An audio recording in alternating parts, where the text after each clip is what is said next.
Hello बच्चों, let's read the question. In defining the standard of length, we have to specify the temperature at which measurement should be made. Are we justified in calling length a fundamental quantity if another physical quantity, temperature, has to be specified in choosing a standard? Now to answer this question, first we will discuss here the key concept, and here the key concept will be fundamental and derived quantity. तो पहले हम यहाँ पे fundamental quantity को understand करेंगे, then we will discuss about the derived quantity. जो fundamental quantity होती है ये हमारे पास एक तरीके से फाउंडेशन ब्लॉक का काम करती है for making any physical quantity. यानी ये यहाँ पे इंडिपेंडेंट होती है ऑन एनी अदर क्वांटिटी. इनका यहाँ पे जो दूसरी क्वांटिटीज होती हैं उनसे ये इंडिपेंडेंट यहाँ पे एग्जिस्टेंस को रखती है. इसका मतलब ये हो गया कि जो भी हमारे पास फंडामेंटल क्वांटिटी होंगी ये अनदर किसी भी क्वांटिटी पे डिपेंड नहीं करेगी.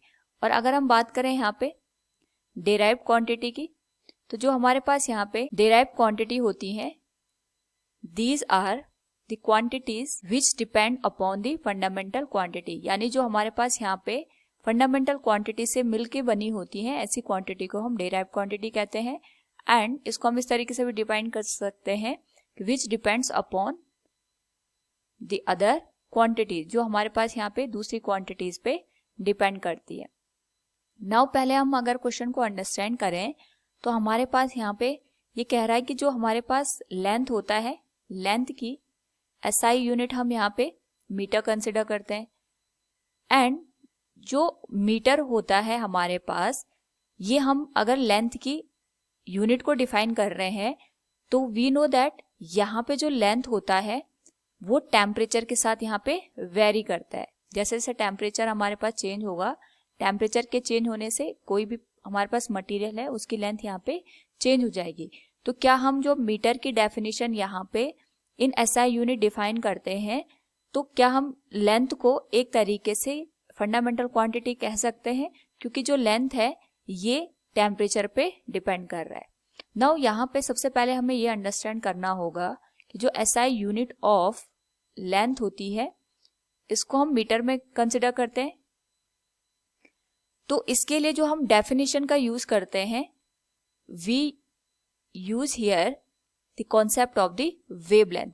यानी हमारे पास जो लाइट होती है, लाइट जितना पाथ ट्रेवल करती है इन 1/299,792,458 सेकेंड में, इसी पाथ को हम यहाँ पे 1 मीटर का नाम दे देते हैं. यानी जब हम यहाँ पे लेंथ को मेजर कर रहे हैं उस पर्टिकुलर केस में हम यहाँ पे कंसिडर कर रहे हैं कि जो लाइट हमारे पास होती है उसने 1/299,792,458 सेकेंड में कितनी डिस्टेंस को कवर किया है, वो हमारे पास 1 मीटर के बराबर आ जाता है.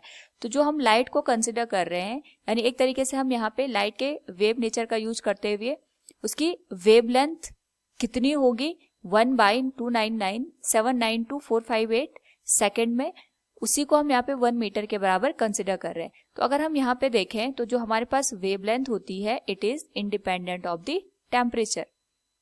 ये हमारे पास यहाँ पे टेम्परेचर से इंडिपेंडेंट होती है. तो जो डेफिनेशन हमने दी है वो हमारे पास यहाँ पे एक तरीके से टेम्परेचर से इंडिपेंडेंट हो गई, क्योंकि यहाँ पे टेम्परेचर का वेवलेंथ पे कोई भी इफेक्ट नहीं होता है.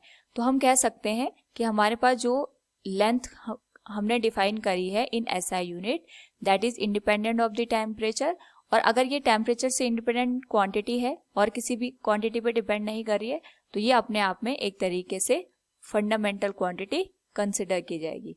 सो from the given question we have discuss the standard और SI unit of the given length. Hope all you understood it. Thank you and best of luck.